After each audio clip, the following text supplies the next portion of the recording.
Hello student, मैं आनंद सूर्यवंशी और स्वागत करता हूँ आपके अपने क्वेश्चन सेंटर स्टूडेंट प्लस में। आज का वीडियो हमारा मॉडल एक्टिविटी टास्क क्लास 7 है ना, सब्जेक्ट हिस्ट्री यानी इतिहास। अब सितंबर 2021 का है। जिन जिन बच्चे को ये सितंबर 2021 का मॉडल एक्टिविटी टास्क मिला है, ये आप अच्छी तरह से नोट करके स्कूल में जमा कर लीजिए। ठीक है, स्कूल में जमा करना बहुत ही ज़रूरी है। इसी टास्क के अनुसार से ही आप अगला क्लास में जाइएगा। देखिए क्वेश्चंस क्या दिया, ये सितंबर 2021 का है, ठीक ना, यानी न्यू मॉडल एक्टिविटी टास्क है।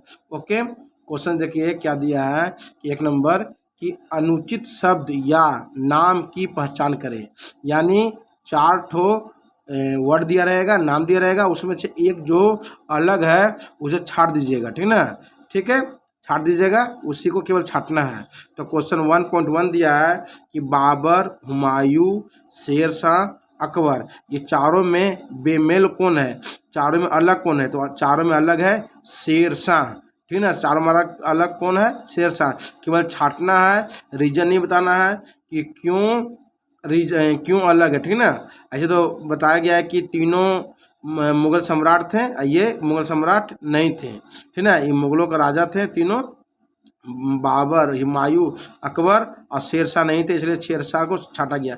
लेकिन ऐसा है उससे इसमें कुछ लिखना उखना नहीं है, केवल हमको छाटना है, आपको छाट के ही बताएंगे। ओके, क्वेश्चन नंबर 1.2 दिया है कि प्रतापादित्य, केदार रॉय, ईसा खान और बैरम खान। ठीक है, कौन है, बैरम खान। ठीक है, तीनों में अलग कौन है, तीनों में अलग है बैरम खान। ओके, इसको अच्छी तरह से नोट कर लीजिएगा। ठीक ना, फिर 3 नंबर दिया 1.3 है जावत, कानून गो, करोड़ी। ठीक ना, एडो दिया जिजिया, जिजिया मतलब जजिया कर जो होता, तो वही जिजिया लिख दिया है, जजिया कर। ठीक ना, ये चारों में अलग कौन है, तो चारों में अलग है जिजिया। ठीक ना, जजिया कर। ओके, आराम से नोट कर लीजिएगा। ठीक ना, जितने भी आंसर है सभी आंसर सटीक सही है। ओके, देखिए क्वेश्चन नंबर 2 दिया है कि सही या गलत का निर्धारण करें। जो गलत है उसे गलत लिखिएगा, जो सही है उसे सही लिखिए। सामने में क्या लिखा है, 2.1 दिया है कि शेर शाह ने दाग और पुलिया प्रणाली की शुरुआत की। ये सही है गलत है, तो क्या ये है, सही है, इसलिए इसका बगल में हम लिख दिए सही लिख दिए हैं। जगह इधर है तो आप सही लिखिएगा। ठीक ना, यहाँ सही लिख दिए, यानी ये लाइन जो है वो सही है। ठीक ना, कि शेर शाह ने दाग और हुलिया प्रणाली की शुरुआत की थी, सही है।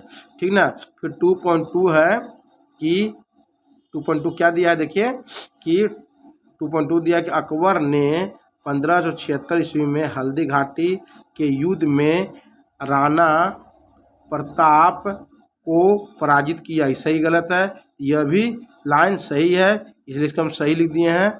ओके, और देखिए 2.3 क्या दिया है, 2.3 दिया है कि मनसबदारी और जागीरदारी व्यवस्था वंशानुगत था। तो ये लाइन गलत है कि मनसबदारी और जागीरदारी व्यवस्था वंशानुगत नहीं था, इसलिए इसको क्या लिखे हैं, गलत लिखे हैं। आप लोग भी गलत लिख दीजिएगा। ओके, ठीक है। अब देखिए क्वेश्चन नंबर 3 दिया है, क्या लिखा है कि संक्षेप में उत्तर दें 30 से 50 शब्द। ओके, 30 से 50 शब्द में इसका आंसर लिखना है। यदि अभी तक मेरे चैनल को अभी तक लाइक नहीं किए हैं तो आप लाइक कर दें, उसके बाद देखें। ठीक ना, जो यदि वीडियो अभी आप लोग को अच्छी लगी हो तो इसे सब्सक्राइब जरूर कर दें और दोस्तों में शेयर जरूर करें कि उन लोग को भी सुविधा हो लिखने में।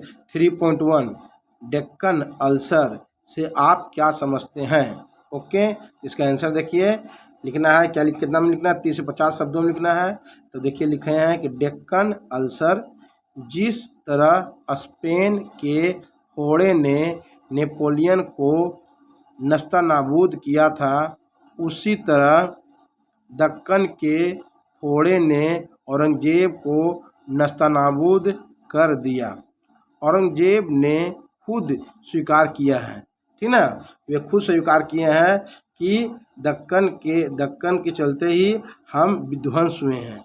ओके, वह अपने जीवन के अंतिम 25 वर्ष दिल्ली से दूर दक्षिण के युद्ध में ही बिताया। इतने लंबे अरसे तक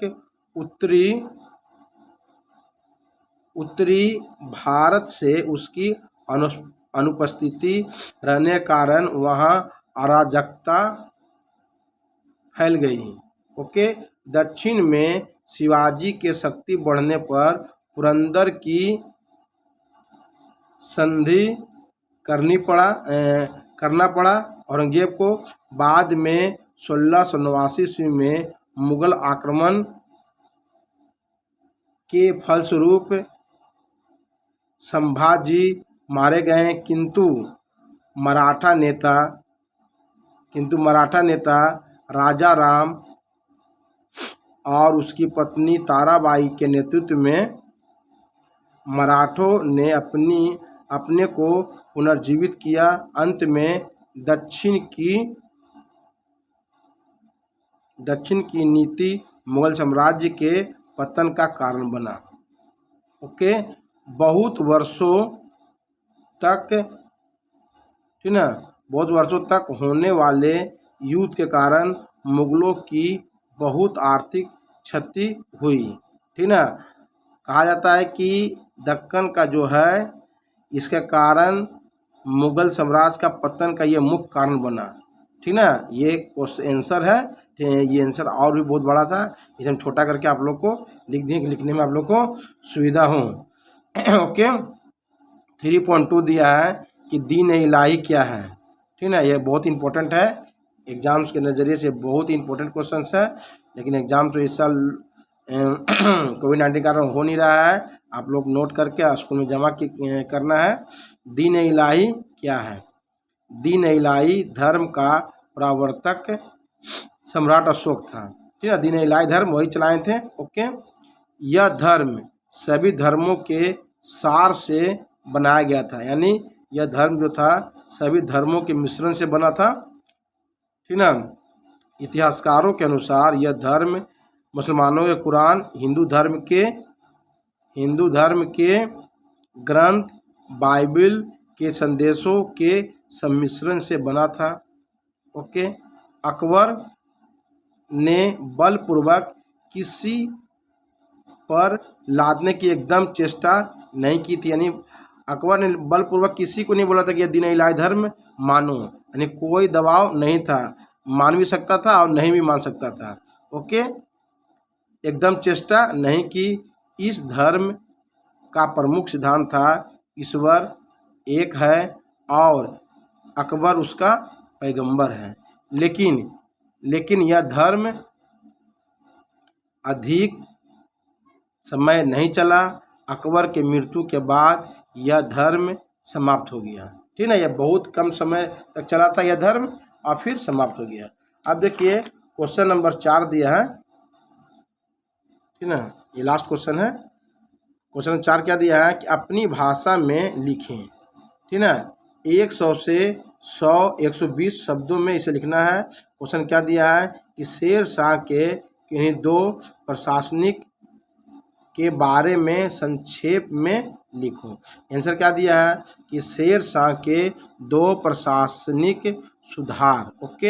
एक नंबर क्या है, एक नंबर है प्रांतीय शासन। अब ध्यान से इसे देखिए, लिखिए। ठीक है। शेर शाह ने अपने साम्राज्य को शासन की सुविधा के लिए 45 सूबों में और सूबों के परिजनों में विभक्त कर दिया तथा सभी का एक एक मुखिया बना दिया जो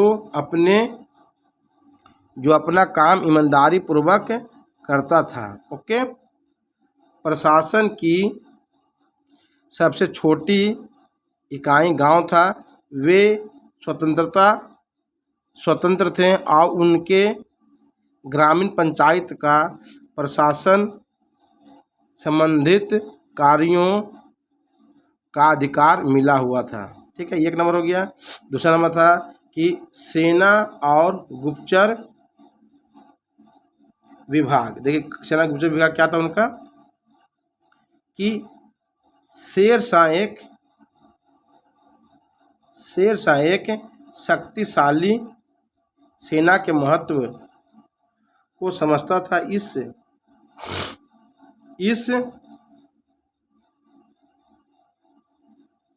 क्षेत्र में उसने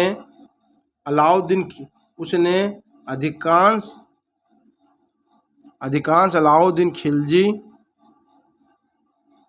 की सैनिक प्रणाली को लागू किया था। अपने देख रेख में एक विशाल सेना संगठन किया। इस सेना में लगभग 2500 पैदल सैनिक, 1.5 लाख घुड़सवार, 300 हाथी और एक शक्तिशाली तोपखाना था। ठीक है। सैनिक की भर्ती अपने ही देख रेख में करता था तथा उसका वेतन भी खुद ही वही निश्चित करता था। ओके, और देखिए क्या है दिया है। उसने योग्यता के अनुसार से हिंदुओं को ही उच्च पद दिए। शेर शाह का गुप्तचर विभाग अत्यंत शक्तिशाली था। राज्य के किसी भाग में छोटी से छोटी घटनाओं की सूचित करता था। मेरे प्यारे स्टूडेंट, यदि वीडियो आप लोग को अच्छी लगी हो तो इसे लाइक कीजिएगा, शेयर कीजिएगा। जो अभी तक सब्सक्राइब नहीं किया सब्सक्राइब कीजिए। Okay, thank you.